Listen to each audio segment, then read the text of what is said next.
before moving on to the topic of structure of an atom, let's remember one of the most famous quote of Sir Isaac Newton, which was, "If I have seen further, it is by standing on the shoulders of giants." So let's start. what do you mean by an atom? An atom is the smallest particle which can take part in a chemical reaction. What do you mean by an atom? An atom is the smallest particle that can take part in a chemical reaction.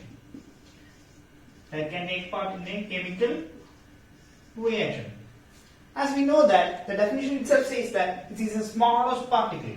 What does that mean? That means it is not divisible. Who formed this idea? That means atom is the smallest particle and it is not divisible. Who had formed this idea? This idea was formed by John Dalton. Remember the name. Dalton said that an atom is the smallest particle which can take part in a chemical reaction. As it is the smallest particle, it is not at all divisible. This is what John Dalton had proposed, and this is one of his most important postulates. But later, some other studies had been arised. And here comes J.J. Thompson. So, what was Thompson's idea? Thompson said that these atoms are divisible.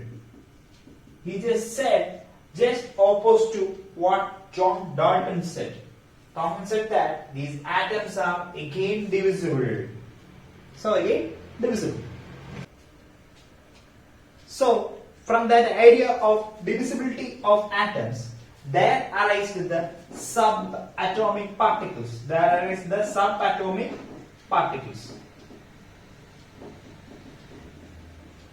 So, based on this idea, there arise the chances of subatomic particles. That means this atom can again be divided and arises the subatomic particles. Sir J.J. Thompson developed a structure for this atom. In this structure, this is a positive sphere. His structure says that this is a positive sphere, and inside that positive sphere there are negatively charged particles. So what does Thompson say? Thompson said that there is a positively charged sphere, and within that sphere there are negatively charged electrons. From this, there is an important question that who had developed these electrons? It is Sir J.J. Thompson. Sir J.J. Thompson developed these electrons. He had said the idea of electrons, which is negatively charged. Very important subatomic particle. First one is electron. And Sir J.J. Thompson mentioned that these positively charged and these negatively charged particles are equal in magnitude, which means this atom as a whole is neutral. These are the two important points that Sir J.J. Thompson mentioned. First one is about the electrons, and the next one is about atom as a whole is a neutral. From this figure, we can understand that this atom has a structure. Sir J.J. Thompson's structure of atom says that it looks like a watermelon.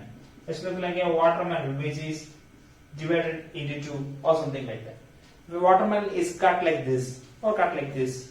You can see that whole red portion belongs to this positive sphere, and the black seeds belongs to this negatively charged particles called electrons. So it looks like a watermelon in shape. So this Sir J.J. Thompson's structural model looks like a watermelon. But there was a major drawback in this figure, and it cannot satisfy the structure of atom of Sir J.J. Thompson cannot satisfy Rutherford's alpha scattering experiment. The structure cannot satisfy Rutherford's alpha scattering experiment. This is one of the major drawbacks of Sir J.J. Thompson's structure of atom. His idea didn't satisfy this alpha scattering experiment of Rutherford. So the next we are moving on to the what is this alpha scattering experiment which was conducted by Rutherford.